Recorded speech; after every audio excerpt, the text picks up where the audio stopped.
Are you ready to boost your lawn care income without spending a dime on advertising?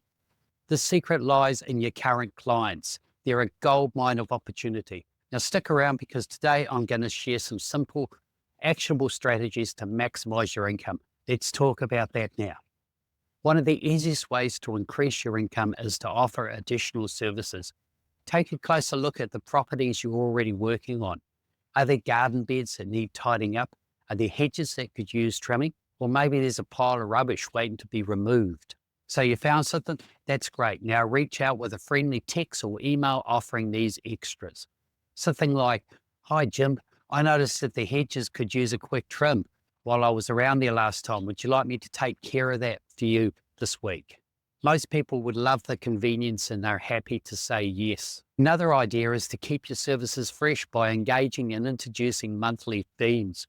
For example, one month you could focus on garden and bed makeovers. The next month you could highlight tree trimming. And the third month you could offer rubbish removal. And remember to mention your themed services in your texts, your emails, and even on your invoices. It's an easy and natural way to remind clients of what else you can do for them, and it keeps your services top of mind. Here's why it works. Your current clients already trust you. They've seen the quality of your work, and that makes them far more likely to hire you for additional tasks. Offering extra services to existing customers is cheaper and often more effective than advertising. It's a win-win. They get a trusted provider and you get more jobs. If you're looking for even more ways to grow your lawn care business and maximize your income, join my free community, the Lawn Business Builders. Learn how to scale your business to 10K a month without hiring staff or spending a fortune on ads.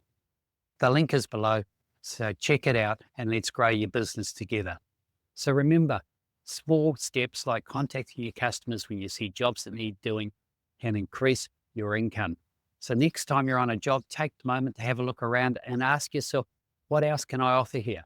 Now, what's your favorite way to find extra work with your existing clients? Let me know in the comments below. I'd love to hear your ideas. And don't forget to like, comment, and subscribe for more tips on how to grow your lawn care business. Until next time, get out there, mow lawns, and have fun.